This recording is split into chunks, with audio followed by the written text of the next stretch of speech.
All right. I'm an actress, but not without script. All right. Okay. Just a second. Almost ready.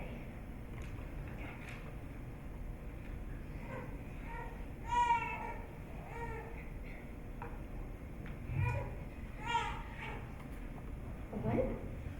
Oh, thank you. I'll edit all this out. All right. Okay, hello everyone. Thanks for humoring me and switching seats and sitting next to someone you don't know. We're going to play a few little games dealing with the creative arts. First, we're going to do a little call and response. And see if you can, I'm going to sing a song and see if you can fill in the blanks. My name is Megan. Oh, very good. Amazing. Okay, so my name is Megan Bo.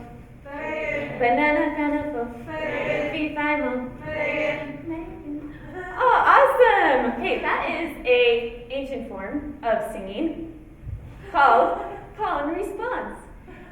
It's been around for centuries, and it is it's one of the ways that communities connected with each other and communicated with each other, and they still do that today. When I went to Ghana recently, last year, that is one of the ways that the community got together and celebrated together and really strengthened the bonds that they had with each other.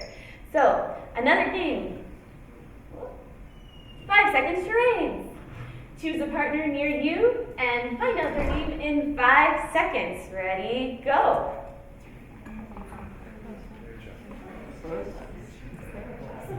Awesome. Did any of you think of the name in your head?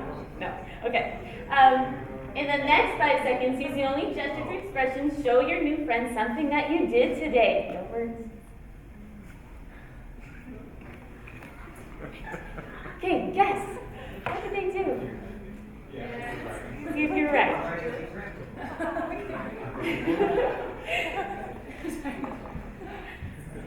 All right. How many of you were right? Great. Okay. How many of you feel like you know your new neighbor better than you did before? Well, hopefully so. All right.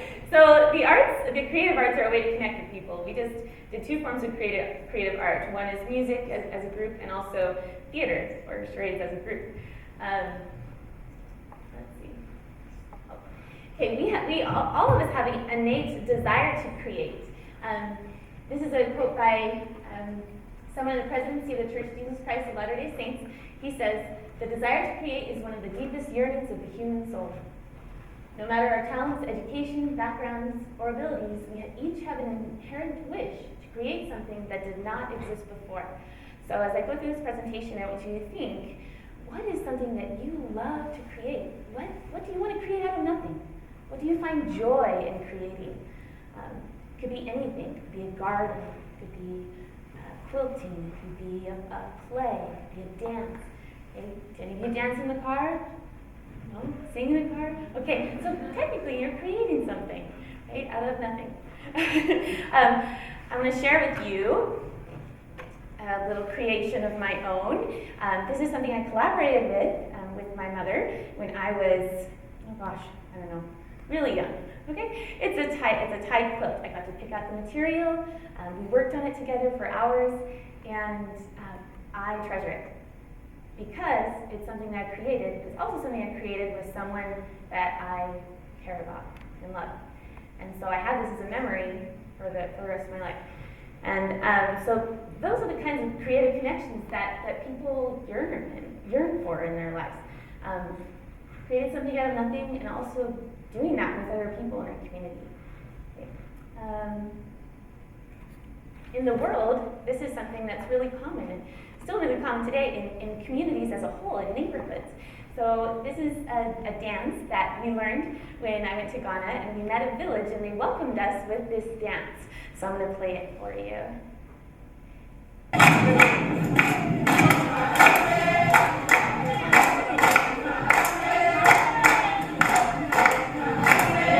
Young and old babies are dancing.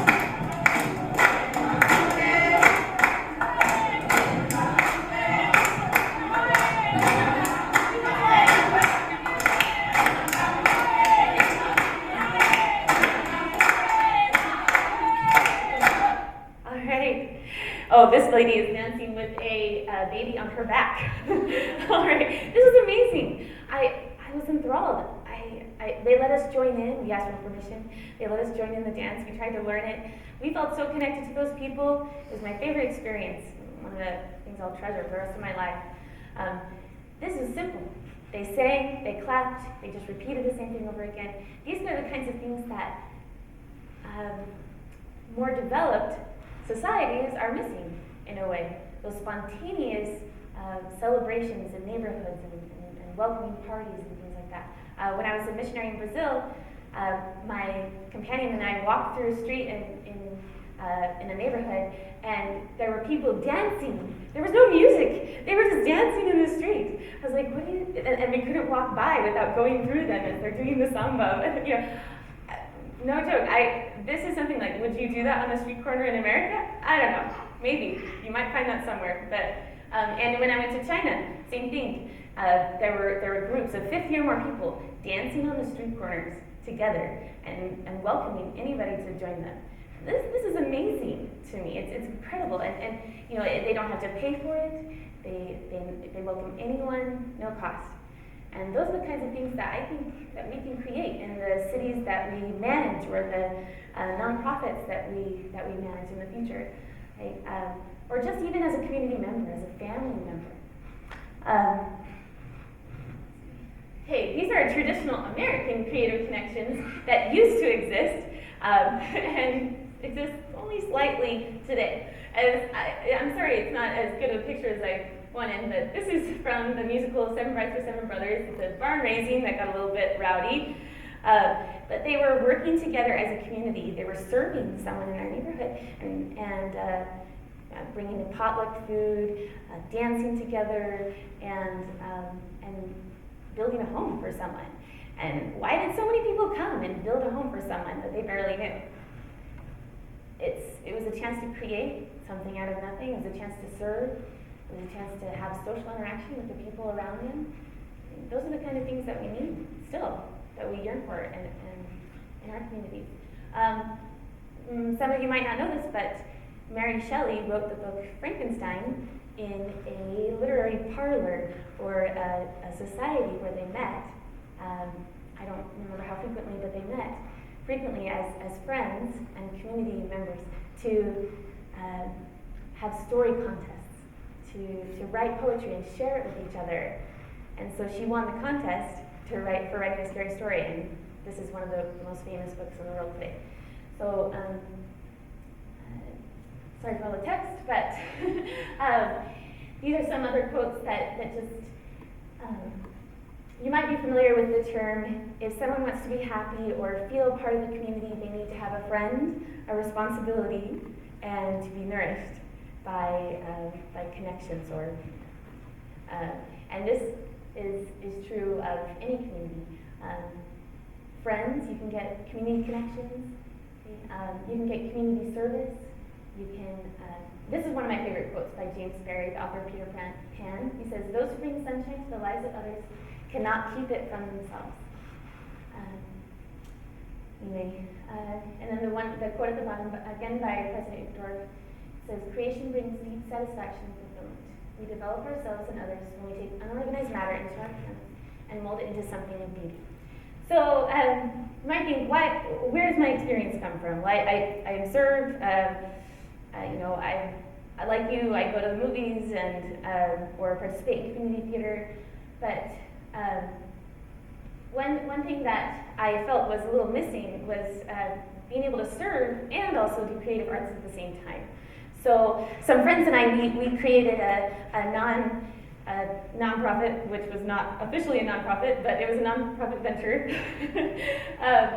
And we decided to put on a show and see if we could earn money and raise money for the Huntsman Cancer Foundation.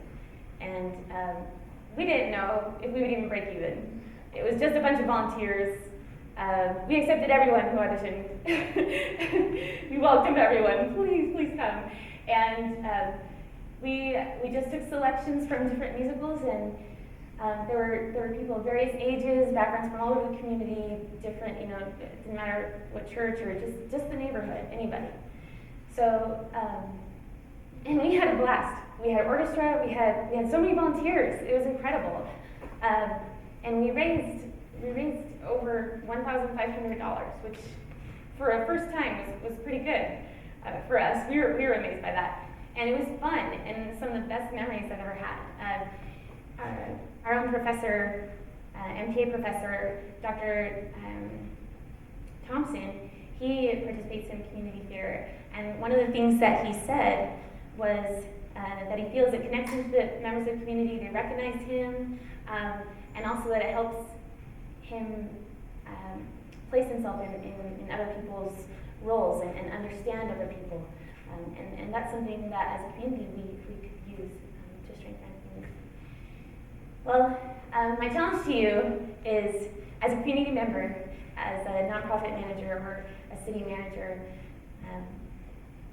do you think those things are important to have in your community? Those creative connections, the collaborations where community members come together and create something out of nothing.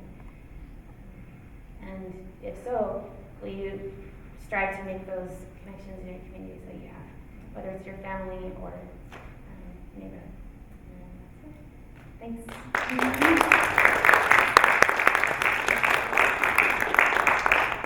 Any questions? Yeah, Heidi. Is there a particular art that tends to unify people more than others? Is it theater? Is it music? Is it dance? That's a good question. For me, from my experience, I've dabbled in everything. So I would say probably musical theater is the best for me. It involves music, dance, acting. It has all aspects involved: orchestra, production. People can work behind the scenes if they're too shy. So for me, that's my experience the easiest. But my friends and I, we got together and had a community garden, and it was awesome. One of our neighbors donated some land, and even that was wonderful. We created something out of nothing. We felt a bond with people in our neighborhood. So, yeah. There exists an attitude among some people that city governments, etc., shouldn't fund things which drain funds rather than making funds. What's a good way to talk about that kind of situation? Yeah. Should we say, look, we can make money with this, or should we talk about other points? That's a good point. I think for one, there's enough people that feel strongly about this and find enough joy in these kind of connections that they would help volunteer. At least that's what we found from our little experiment that we tried. Another is that it can fund itself through revenue, which is a good way of funding. The other thing is there's lots of ways that a city government can help promote these creative connections with their neighborhood and without much cost. Having a volunteer arts council, for example, that promotes a community play every year. There's a lot of cities in Utah that do that around here, that have a community musical every summer. There's community orchestras. There's a lot of things that people actually pay to participate in, and so they're revenue generating, but the benefit to the community is huge. If you think about it, if you know your neighbor, do you feel safer? Hopefully, yes. I mean, I do anyway. If I know my neighbors, I feel safer. And if I've done something with them, participated in a project or created something with them, I feel like I have even more of a connection, and I can talk to them and feel safer. So one of the other pros of doing the creative arts or promoting the creative arts in your communities is a safer community, I think. And the other, sorry. What are some advantages you see, if there are any, between doing arts over, say, sports? I feel like there's a lot of passion for promoting sports, community-run sports, but the arts is maybe, there's less drive. Yeah, I have thought about that too.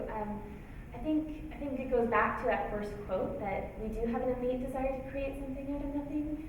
I think that skill or even the knowledge of that joy that can come from creative arts is being a little lost in our communities. Mostly we're what I see, and also I sent out a survey, which I forgot to mention, but I sent out a survey to a lot of my friends. Most of my friends are involved in creative arts in some way, and asked them what their opinions were about the subject, and a lot of them mentioned that nowadays people are turning more and more to social media for their connections, phony connections, really. They're also watching a screen instead of and seeing the creation of someone else. Not to say that there's not value in that at all, or criticism that can happen in your mind as after you watch it, but it's more of I'm watching something that someone else did instead of I'm participating in something and I'm connecting with you because we just made something together that was new and different, and so I think it's better for our communities to be interacting with each other face to face instead of just on a screen where it's not your real whole person. So, in terms of sports, those are connections too. I'm not invalidating any of those, but this is creating something out of nothing, and that is where the greatest joy is, I think. Any other questions? All right, thanks.